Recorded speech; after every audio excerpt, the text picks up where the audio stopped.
الحمد لله رب العالمين الصلاة والسلام على سيد المرسلين وعلى آله وأصحابه أجمعين أما بعد فقد قال الله عز وجل أعوذ بالله السميع العليم من الشيطان الرجيم بسم الله الرحمن الرحيم يا أيها الذين آمنوا لا تخونوا الله والرسول وتخونوا أماناتكم وأنتم تعلمون آمنت بالله صدق الله العظيم. معزز و محترم ناظرین و ناظرات، السلام علیکم ورحمۃ اللہ وبرکاتہ. آج ہم امانت کے موضوع پہ گفتگو کریں گے. امانت کے اعتبار سے اپنا محاسبہ کریں گے کہ ہم کس قدر امین ہیں، امانت دار ہیں، اور قرآن امانت کے بارے میں کیا کہتا ہے اور نبی محترم صلی اللہ علیہ وسلم کے ارشادات کیا ہیں. اس سلسلے میں کس قدر اہم صفت مومنین کی بیان کی گئی ہے. سورہ معون آیت نمبر 8 میں، سورۃ المؤمنون آیت نمبر 8 میں اللہ کا ارشاد ہوتا ہے والذین هم لاماناتهم وعہدهم راعون. مومنین کا تذکرہ ہو رہا ہے کہ جو مومن ہیں ان کی اہم ترین صفت یہاں بیان کی گئی ہے کہ وہ اپنی امانتوں کی اور اپنے عہد و پیمان کی نگہداشت کرنے والے ہوتے ہیں. اور سورۃ المعارج میں بھی برابر آیت نمبر 32 جو ہے اسی طرح سے یہی الفاظ آئے ہیں والذین هم لاماناتهم وعہدهم راعون. یعنی مومن انہیں ہم کہیں گے جو اپنی امانتوں کا پاس و لحاظ رکھنے والے ہوں. اور اسی طرح سے سورۃ الانفال کی آیت جو آپ کے سامنے تلاوت کی گئی آغاز میں، آیت نمبر 27 ہے سورۃ الانفال کی، اللہ کا ارشاد ہوتا ہے یا ایھا الذین آمنوا، اے ایمان والو، لا تخونوا اللہ والرسول، اللہ اور رسول کے ساتھ خیانت مت کرو، وتخونوا اماناتکم، اور ان امانتوں میں خیانت مت کرو جو تمہارے سپرد کی جائیں، وانتم تعلمون، جبکہ تم جانتے ہو. یعنی جان بوجھ کر اپنی امانتوں میں خیانت کے مرتکب مت ہو جاؤ. وَعَلَمُوا أَنَّمَا أَمْوَالُكُمْ وَأَوْلَادُكُمْ فِتْنَةٌ، ساتھ ہی فرمایا اور جان لو کہ تمہاری یہ مال اور تمہاری یہ اولاد جو ہے یہ آزمائش ہے. یعنی اس لیے ان کا تذکرہ ساتھ ہی ہوا کیونکہ یہی دو چیزیں ہیں جن کی وجہ سے انسان امانت میں خیانت کا مرتکب ہوتا ہے. یا تو مال کی محبت میں گرفتار ہوتا ہے یا اولاد کی محبت میں گرفتار ہوتا ہے، پھر وہ امانت میں خیانت کرنے لگتا ہے. تو یہاں بتا دیا گیا کہ تم جسے بیٹا یا بیٹی سمجھتے ہو وہ حقیقت میں امتحان کا ایک پرچہ ہے تمہارے لیے. اور جسے تم کاروبار کہتے ہو، جسے تم تجارت کہتے ہو، یا جسے تم پراپرٹی کہتے ہو، جائیداد کہتے ہو، وہ سمجھو آپ کہ یہ دوسرا پرچہ ہے امتحان کا. لہٰذا یہ تمہارے لیے آزمائش ہے، چاہے تمہاری اولاد ہے، مال ہے، یہ آزمائش ہے. لہٰذا کہیں ان کی محبت میں اس قدر غرق نہ ہو جاؤ کہ تم اپنی امانتوں میں خیانت کرنے لگو. یہاں ہمیں روکا گیا ہے کہ خبردار تم خیانت نہیں کرو گے. اور اسی طرح سے سورۃ النساء آیت نمبر 58 میں اللہ کا ارشاد ہوتا ہے ان اللہ یأمرکم ان تؤدوا الامانات الی اہلہا، کہ بے شک اللہ تمہیں حکم کرتا ہے کہ تم امانتیں ان کے سپرد کر دو جو ان کے اہل ہوں. اہل امانت جن کی امانتیں تمہارے سپرد ہیں، تم ان امانتوں کو منو ان لوٹا دو. یہاں امانت کا مفہوم وسیع ہے، اس میں ساری چیزیں آتی ہیں. چاہے کسی نے آپ کے پاس کوئی چیز رکھی ہو وہ امانت ہے، یا پھر آپ کسی کو اختیار دے رہے ہوں کہ جو آپ کے تمام تر امور کا ذمہ دار ہو. خصوصاً حکومت چلانے کے سلسلے میں جب آپ اپنے ووٹ کا استعمال کرتے ہیں وہ بھی ایک امانت ہے. گویا آپ کسی کے ہاتھ پہ ایک قسم کی بیعت کرتے ہو. اگر آپ نے اس وقت صحیح سلیکشن نہیں کی، اگر اس موقع پہ آپ نے صحیح امانت کا وہ حق ادا نہیں کیا، ایسے شخص کے حق میں ووٹ استعمال نہیں کیا جو کل آپ کو یا آپ کی قوم کے ساتھ یا آپ کے ملک کے ساتھ غداری کر سکتا ہے، بے وفائی کر سکتا ہے، آپ کو نقصان پہنچا سکتا ہے، یا کسی بھی اعتبار سے آپ کو اللہ اور اللہ کے رسول کی فرما برداری سے روک سکتا ہے، تو یہ بھی آپ خیانت کریں گے. گویا آپ نے امانت میں بہت بڑی خیانت کی.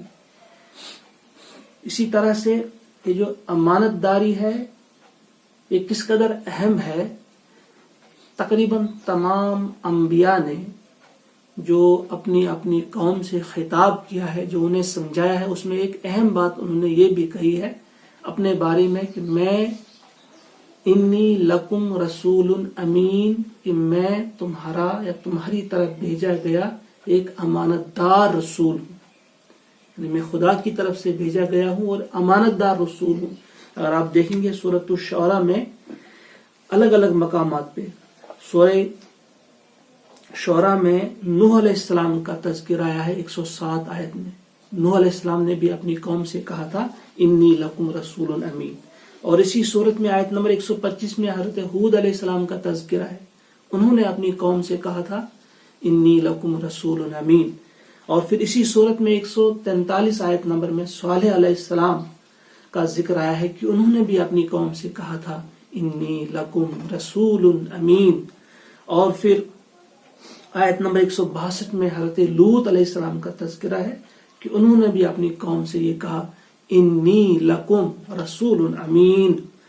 اور 178 آیت میں حضرت شعیب علیہ السلام کا تذکرہ ہے، انہوں نے بھی اپنی قوم سے انہی الفاظ میں یہی بات کہی کہ میں تمہاری طرف اللہ کا بھیجا ہوا رسول ہوں اور امانت دار رسول ہوں.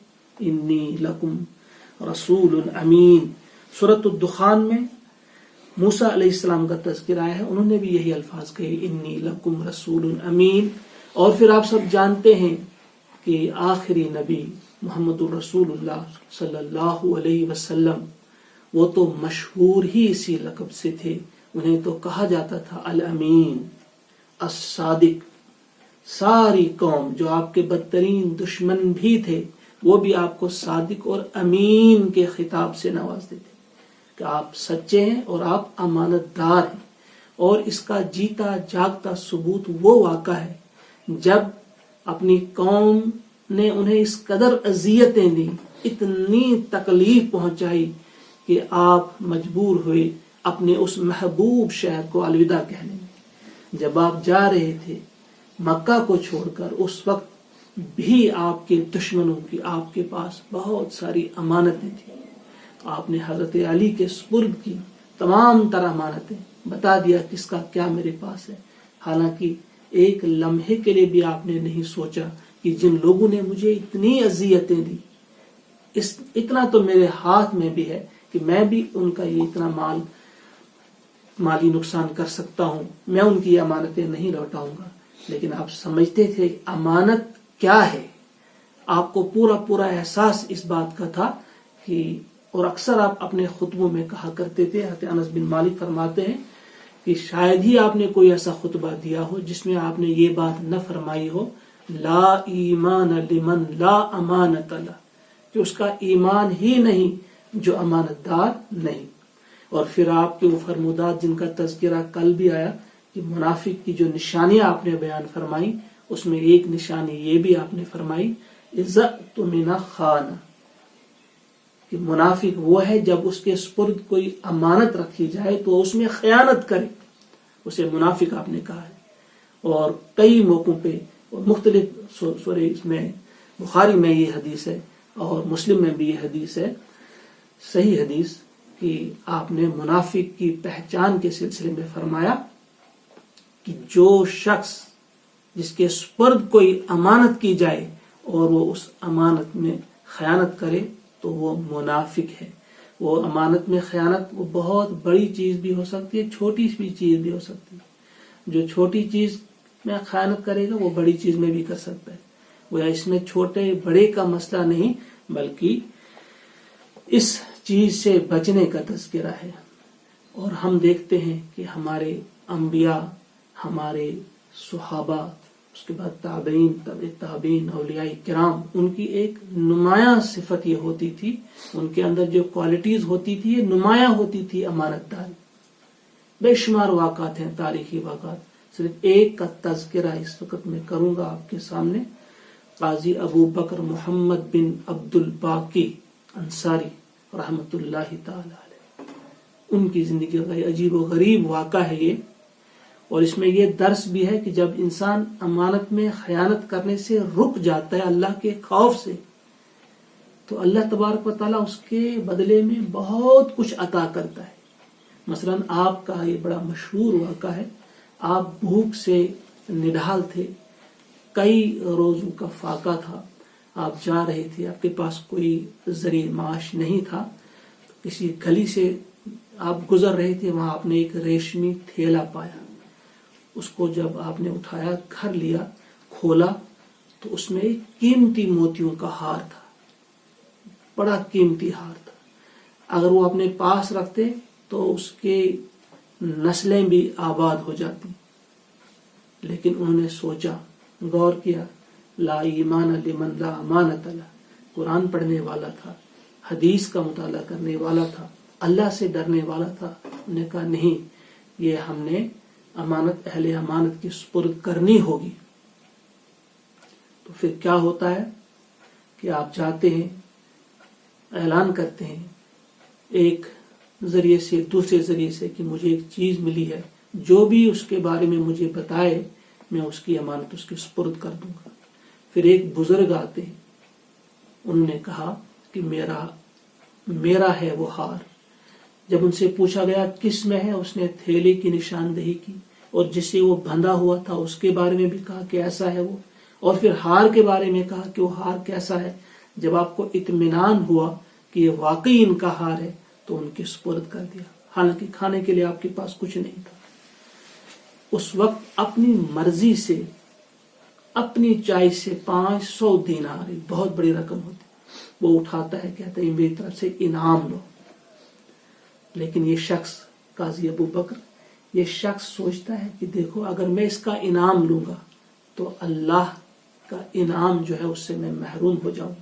گویا میں نے اپنی امانت داری کی ایک قیمت وصول کی. میں نے کہا ایسا نہیں ہو سکتا ہے، میں نے کوئی بڑا کام نہیں کیا، میں نے ایک واجب کام کیا، جو میرے سپرد ایک ذمہ داری تھی، یہ مجھ پر فرض عائد تھا کہ میں اس امانت کو آپ کے سپرد کر دوں، لہذا اس پر میں کچھ نہیں لوں گا. وہ مجبور کرتا ہے لیکن نہیں لیا اس نے. کئی دن اور گزرتے ہیں، انہیں کچھ بھی یہاں نہیں ملتا ہے، ان کے لیے معاش کا کوئی ذریعہ جب نہیں ملتا تو یہاں سے باہر چلے جاتے ہیں ایک اور ملک کے لیے. سمندری سفر کر رہے ہیں، سمندری جہاز میں سوار ہوئے، اس میں بہت سارے لوگ ہیں. کچھ لوگ اپنے رشتہ داروں سے ملنے جا رہے ہیں، کچھ سیر و سیاحت کے لیے جا رہے ہیں، کچھ تجارت کے لیے جا رہے ہیں، کچھ گا رہے ہیں، کچھ ناچ رہے ہیں. لیکن وہاں بھی ایک کونے میں بیٹھے ہوئے سوچ رہے ہیں کہ پتہ نہیں وہاں بھی مجھے کام ملے گا نہیں ملے گا، تو وہاں بھی میرا وہ جو جس غرض کے لیے میں جا رہا ہوں وہ میری غرض پوری ہوتی ہے کہ نہیں ہوتی ہے. یہ اسی سوچ میں تھے کہ اچانک طوفان آتا ہے، جہاز ایک سمندری جہاز جو تھا ایک چٹان کے ساتھ ٹکراتا ہے، وہ پاش پاش ہو جاتا ہے، سارے سیلانی غرق ہو جاتے ہیں. اور یہ خود بیان کرتا ہے، اس نے اپنی سوانے میں لکھا ہے کہ مجھے ایک تختہ ملا اور میں اس پر تیرتا ہوا پتہ نہیں کتنے دھکے میں نے کھائے، کتنی دیر تک کھاتا رہا. بالآخر اسے ایک ساحل پر وہ پہنچ جاتا ہے، اور جب وہ اترتا ہے وہاں ایک بستی تھی. لوگوں کو پتہ چلا، انہوں نے ہاتھوں ہاتھ لیا، اس کی بڑی قدر کی، میزبانی کی. اور جب پتہ چلا یہ کام کے لیے آئے ہیں، پھر وہیں پہ رکے، مسجد میں پڑھانے لگے. لوگوں کو پتہ چلا پڑھا لکھا ہے تو کہا ہمارے بچوں کو پڑھاؤ. اب ان کے بچوں کو پڑھانے لگا. کافی عرصہ گزرا، ان کی ایک اچھی قدر و منزلت بڑھ گئی لوگوں میں. اب ایک دن آ گئے، وہ لوگ ان سے کہنے لگے کہ اب بہتر ہے کہ آپ یہیں پہ رشتہ کرو، آپ کی شادی یہاں پہ کر دیں گے. انہوں نے کہا اگر آپ بہتر سمجھتے ہیں تو ٹھیک ہے. پھر کہا کہ یہاں ایک لڑکی ہے جو انتہائی خوبصورت اور خوب سیرت ہے, یتیم لڑکی ہے, اگر آپ چاہیں گے تو اس سے آپ کا نکاح کریں. کہا بہتر ہے. الحمدللہ نکاح ہو گیا. جب شب زباف کے موقع پہ آپ نے اس کا گھونگھٹ اٹھایا, جب جو ہی اس کی طرف آپ کی نظر گئی تو آپ کی آنکھیں کھلی کی کھلی رہ گئی. اب اس کی بیوی جب دیکھ رہی کہ اب حیران سے رہ گئی, کیا بات ہے؟ تو اس نے کہا ذرا یہ بتاؤ کہ جو آپ کے گلے میں یہ ہار ہے یہ آپ نے کہاں سے لایا؟ تو اس نے کہا کہ دیکھو یہ میرے ابو میاں نے مکہ سے لایا تھا میرے لیے. کہا وہاں ایسا ہوا تھا کہ ان کا یہ ہار گم ہوا تھا, پھر ایک جوان کو ملا تھا اور انہوں نے یہ میرے والد کے سپرد کر دیا تھا اور انعام لینے سے بھی انکار کر دیا تھا. میرے والد صاحب بار بار اس جوان کو یاد کرتے تھے تو ان کو آنکھوں میں آنسو آنے لگے. جب آنسو آئے تو اس نے کہا کیا بات ہے؟ آپ رونے لگے. کہا دیکھو وہ جوان جس کا تذکرہ آپ نے والد صاحب نے کیا تھا وہ میں ہوں, مجھے ہی یہ کبھی ملا تھا اور میں نے ہی یہ آپ کے والد کے سپرد کیا تھا. پھر جب لوگوں کو پتا چلا تو لوگوں نے بھی یہ بات کہی کہ وہ اکثر ہمارے ساتھ ذکر کرتے تھے کہ میں دعا کرتا ہوں کہ اللہ تعالیٰ مجھے اس شخص کے ساتھ ملا دے. میں نے وہ زندگی میں ایک ایماندار شخص دیکھا ہے. تو اس کی یہ دعا قبول ہوئی ہے. اور پھر اس کی بیوی نے اس سے کہا کہ دیکھو آپ نے امانت داری کا ثبوت دیا, آپ ایک امین بن کر ابھرے اللہ کے سامنے, تو اللہ تعالیٰ نے یہ ہار بھی تمہیں دیا, جس کے لیے ہار بنا تھا وہ بھی تمہیں انعام میں ملی, اور اس کی ساری جائیداد بھی تمہارے حصے میں آ گئی. آخرت میں تمہارے لیے کتنا بڑا انعام ہوگا آپ اس کا اندازہ نہیں کر سکتے. یہ ہے امانت داری کا انعام, صلہ. اور جو تذکرہ آیا ہے بار بار قرآن مقدس میں, آج ہم ماہ مبارک میں ذرا اپنا جائزہ لیں, احتساب کریں کیا یہ امانت داری کی صفت ہمارے اندر ہے. اور قرآن مقدس کی ایک اور آیت ہے سورۃ الاحزاب میں, آیت نمبر 72, اس میں جو امانت کے بارے میں کہا ہے اللہ تبارک و تعالیٰ نے, انا ارزنا الامانت علی السماوات والارض والجبال, کہ ہم نے یہ الامانہ یہ امانت ہم نے سپرد کی تھی. کن کے سامنے پیش کی تھی؟ آسمانوں کے سامنے, زمین کے سامنے اور پہاڑوں کے سامنے. تو انہوں نے کیا جواب دیا تھا؟ فَأَبَيْنَ أَن يَحْمِلْنَهَا, انہوں نے اس کو اٹھانے سے انکار کیا تھا. وَحَمَلَهَا الْإِنسَانُ, اور انسان نے اس امانت کا بوجھ اٹھایا. إِنَّهُ كَانَ ظَلُومًا جَهُولًا, بے شک وہ ظالم اور جاہل ہے. یہاں امانت سے کیا مراد ہے؟ یہ جو اختیار دیا گیا ہے, خلافت جو دی گئی ہے انسان کو. بہت ساری امانتیں ہیں جن کا تذکرہ بھی آیا, اور اس آیت میں اللہ تبارک و تعالیٰ نے امانت, الامانت کسے کہا ہے؟ یہ جو انسان کو ملا ہے اختیار کہ وہ اللہ کی نافرمانی بھی کر سکتا ہے, فرما برداری بھی کر سکتا ہے. نافرمانی کرے گا تو اسے جہنم میں جھونک دیا جائے گا, اور فرما برداری کرے گا تو اسے اعلیٰ سے اعلیٰ مقام ملے گا. اس طرح سورۃ 3 میں جو اللہ تعالیٰ نے فرمایا لَقَدْ خَلَقْنَا الْإِنسَانَ فِي أَحْسَنِ تَقْوِيمٍ ثُمَّ رَدَدْنَاهُ أَسْفَلَ سَافِلِينَ, کہ ہم نے اس کو احسن تقویم پہ پیدا کیا, فرشتوں سے بھی افضل ہو جاتا ہے یہ جب یہ اس امانت کا حق ادا کرتا ہے, امانت دار بن کے زندگی گزارتا ہے تو یہ فرشتوں سے بھی اونچا ہو جاتا ہے.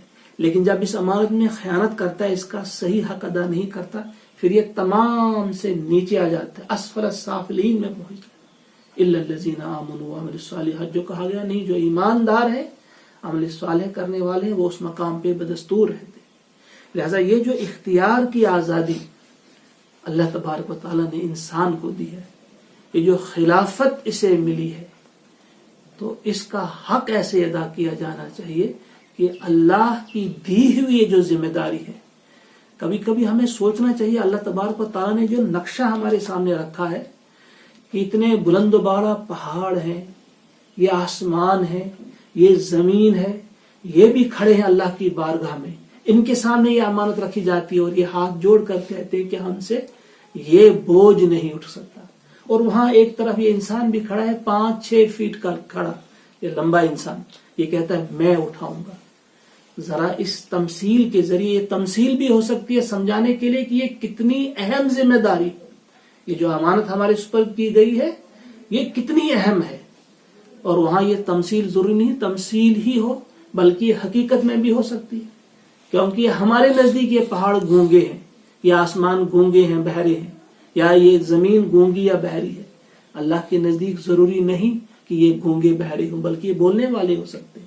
جیسا کہ قرآن مقدس میں ایک اور مقام پہ بھی فرمایا اللہ تعالیٰ نے وَإِن مِّن شَيْءٍ إِلَّا يُسَبِّحُ بِحَمْدِهِ، کہ کائنات کی ہر شے جو کچھ بھی ہے وہ اللہ کی تسبیح بیان کرتی ہے. وَلَٰكِن لَّا تَفْقَهُونَ تَسْبِيحَهُمْ، لیکن تم ان کی تسبیح کو سمجھ نہیں سکتے. گویا ان کے بولنے کو آپ سمجھ نہیں سکتے، کیسے بولتے ہیں اللہ جانتا ہے، اللہ سمجھتا ہے. اللہ کے ساتھ گفتگو کرتے. گویا پہاڑوں کے سامنے بھی حقیقی معنوں میں یہ امانت رکھی گئی. انہوں نے ہاتھ باندھ کر کہا کہ ہم سے یہ اٹھ نہیں سکتے، ہم اتنی ذمہ داری، اتنی بڑی عظیم ذمہ داری ہم سے نہیں اٹھ سکے گی، آپ ہمیں معاف کر دو. لیکن وہاں یہ انسان ہے، یہ اس نے اس ذمہ داری کو قبول کیا ہے. اب ہم اور آپ سوچیں کہ جب ہم نے اس ذمہ داری کو قبول کیا تو کیا اب ہم اس امانت کا حق ادا کر رہے ہیں؟ کہیں ہم اس میں خیانت تو نہیں کر رہے ہیں؟ کہیں کسی بھی اعتبار سے ہم اللہ تبارک و تعالیٰ کے دیے ہوئے اس اختیار کو غلط تو استعمال نہیں کرتے؟ اس زبان کو، اپنی آنکھوں کو، اپنے کانوں کو، اپنے ہاتھوں کو، اپنی صلاحیتوں کو کن کاموں میں ہم صرف کر رہے ہیں؟ کہاں ہم اسے خرچ کر رہے ہیں؟ اگر اللہ کی دی ہوئی مرضی کے مطابق خرچ کر رہے ہیں تو ہم امانت دار ہیں، اور اگر ہم نے اس کو اللہ کی مرضی کے خلاف استعمال کیا تو ہم خائن ہیں. پھر ایسے انسانوں کے لیے جو آگے ہی اگلی والی اس کی بعد والی آیت جو ہے لِيُعَذِّبَ اللَّهُ الْمُنَافِقِينَ وَالْمُنَافِقَاتِ وَالْمُشْرِكِينَ وَالْمُشْرِكَاتِ، تاکہ عذاب دے، تکلیف دے اللہ تعالیٰ مشرک مردوں اور مشرک عورتوں کو، منافق مردوں اور منافق عورتوں کو. وَيَتُوبَ اللَّهُ عَلَى الْمُؤْمِنِينَ وَالْمُؤْمِنَاتِ، اور توبہ قبول کرے مومن مردوں اور مومن عورتوں کی. اللہ تبارک و تعالیٰ اس میں کیا ہے؟ اس میں یہ ہے کہ انسان جب اس امانت کا حق ادا کرنے کی کوشش کرے گا، کبھی کبھی اس سے غلطی بھی ہو جائے گی. تو یہاں یہ اشارہ ہے، رحمت کا اشارہ ہے. یہاں اشارہ ہے کہ آپ کی توبہ قبول ہوگی. اگر آپ سے غلطی ہوگی وہ قبول ہوگی، آپ کو اللہ تعالیٰ بخش دے گا، معاف کر دے گا. تو ان روزوں میں آئیے ہم سب ذرا سنجیدگی کے ساتھ غور کریں، احتساب کریں، ہم اس امانت کے ساتھ ہمارا کیا سلوک ہے. یہ جو ہمارے سپرد اللہ نے یہ امانت کی ہے، اختیار کی، یا باقی جتنی بھی امانتیں ہیں کسی بھی شکل میں ہوں، کسی بھی صورت میں ہوں، ان کے ساتھ ہمارا کیا رویہ ہے. اگر درست رویہ ہے الحمدللہ ہمیں کہنا چاہیے. اگر ہم پٹری سے اتر گئے ہیں، ہمارا رویہ درست نہیں، تو اب بھی موقع ہے کہ ہم پلٹ کر واپس آ جائیں اللہ تعالیٰ کی طرف، گڑ گڑائیں، اللہ سے معافی مانگیں.